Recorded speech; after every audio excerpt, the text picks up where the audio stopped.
got this one. Let's see if this works. Hello, everybody. I kind of wish I had the egg too, to be honest, on stage, but we're gonna try without it. I'm Michael from Maison Beast, which might say something to the minority Estonian audience in the crowd. I asked them to make some noise, but I know it's just not in our culture. To everybody else, the question in your head is probably, what the F is Maison Beast? So let me entertain you for a little bit. We are a streetwear brand that started just 2 years ago, born in Estonia. Started selling direct to consumer. A year into it, we understood that we need to be part of culture. There's a lot of talk about culture here as well. So we thought, why not start a record label as well and get all of our clothes on musicians in the music videos on the stage. Just so happened that Warner Music was just about to leave the Baltic states. So we took their best artists, we took their management, and we made a record label as well. Going into it, we opened 2 retail stores with our e-commerce store as well. Sold to over 20 countries around the world. And very recently, we started actually working with B2B because there was a very big problem in the market where B2B companies basically wanted to make really cool gifting, something very quality. They would come to us and say, we want something cool. That's literally what every brand says. And so we thought, well, we probably should work as a creative agency as well. So when it says Streetwear and Creative Lab, we do a lot of creative work for brands coming up with something very specific for what they can do to surprise their customers. Which is kind of weird for a clothing brand, but we won 3 marketing awards recently for packaging, for a really cool influencer work that we did with Optimus Creative that's here as well. We got nominated for Brand of the Year in the Silver Needle, which is actually going to happen in October this year. And we got to do New York and Milan Fashion Week. We brought the best artists in Estonia to walk the runway with us. Super fun experience. Somehow within 2 years, we got a lot of really, really cool people to rock with the brand. We had The Game come and perform in our hoodie.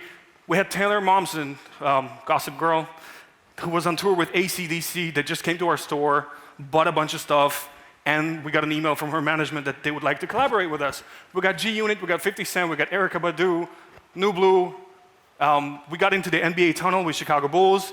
We're just starting a collaboration with the #1 basketball team in Estonia, and there's a lot more that we haven't announced yet. We are also recently opened a retail store, which is very experiential. Basically, our latest collection was called Mob Ties, and so we thought, how do we bring that into retail? And so we decided to open a shop that actually looks like a laundromat that launders money. So everything inside is packed in transparent bags like you would see in a laundry. We have a bunch of stacks of cash everywhere. We have washing machines stacked with cash, and everything in there reminds you that this might be a very questionable streetwear operation. And the thing that I'm most proud of is we decided to launch something super cool. Taking it to a concept of, a girl gets intimate with a guy, and after that says, hey, can I borrow your t-shirt? And a guy runs into the cupboard, has all these crumpled, dirty, embarrassing t-shirts, nothing to give. So we thought, hey, shouldn't there be an after-sex t-shirt? And so that's exactly what we did. We created the world's first after-sex t-shirt to be given to a partner after sex, packaged it in a giant condom, and did a huge marketing campaign about it. Now, so how did we get this far and how did we do it? I come from a background in hospitality. This is what I studied, this is where I worked. So when we built the brand, one thing was very clear. We want to bring hospitality into retail. We want to do it through packaging. We want to do it through how you get the clothes when you buy them. For example, when you get them in the transparent bags. We want to do events. We want to create a memorable experience and theater instead of just being in retail. A lot of people, when they build a brand, they're told, make it scalable. I work with a lot of startups and everybody's like, make sure it's scalable. We think the opposite. I was very inspired by the story of Airbnb when they were just starting. They couldn't get a lot of people on the platform because most people were doing the pictures themselves. And the pictures the people were doing were terrible, so nobody wanted to stay there. What did the founders do? They took a photographer, they went to these Airbnb hosts, did the pictures themselves, and posted them up. Do things that are not scalable at first, so you can scale later. And that's exactly what we do. I personally look through a lot of the replays of people that are coming to our site. And we can see people adding to cart and not buying. And we can see their email. So every Friday, I would check some of those replays, and as an example, I wrote to somebody, hey, I saw that you added something to cart, you didn't complete the purchase, can I help you? In exchange, I got an email back with a picture saying, hey, I was trying to buy something for my nephew, I'm not sure about the size, can you help? I did. She immediately purchased the good, and I said, hey, you mentioned that you're buying it for Christmas, would you like us to write a personal card for your nephew as well?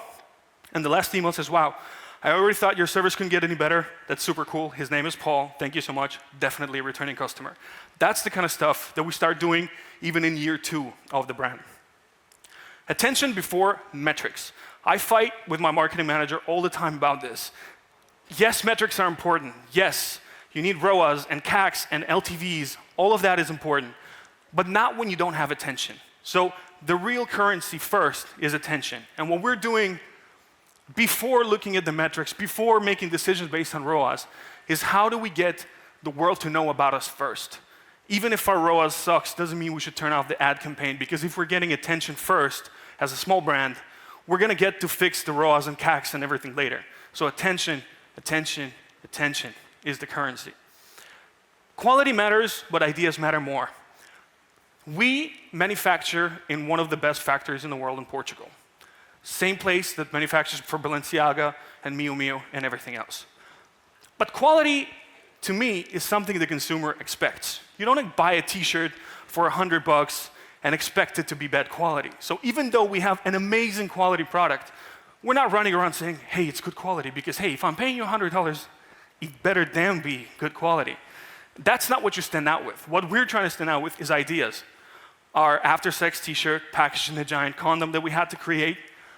We created t-shirts that say, wash away your sins, and then we actually created Tide boxes as gift packages for these t-shirts so you can buy them as a gift. We created money stacks that are actually our gift cards. So if you buy a gift card, you get a whole stack of dollars with a gift code on it. You can use the code, but you get to keep the stack. And our latest, this year's Christmas stickers that we're putting on our packages. For the ho, ho, ho in my life, Santa's text right off, no receipt inside, don't even think about returning this, you ungrateful. Fuck. Stuff like that is gonna go for Christmas, and we think is gonna be a very hot item. Now, when we created the first After Sex shirt, we wanted the world to know about it. We wanted celebrities to post about it. And if you guys know, if you write famous people about posting about something, they immediately send you like a 6-figure, 7-figure number. We thought to go a different direction, and actually that's work we did with Optimus Creative. We decided to just send it out to them, but in a special packaging says, hello, Madonna, you legendary fucker, expecting that there will be reaction. And there was a ton of reaction. Chris Brown stylists, Madonna, Erykah Badu followed us. All these people started posting and unpackaging, doing unboxing videos for this product simply because we put you legendary fucker on a personalized box with them. Trust me, it works. About building perception, we got to be on the billboard in New York City. We got there free of charge. Would never pay for it. Probably the worst business money spent ever, unless you're a huge brand.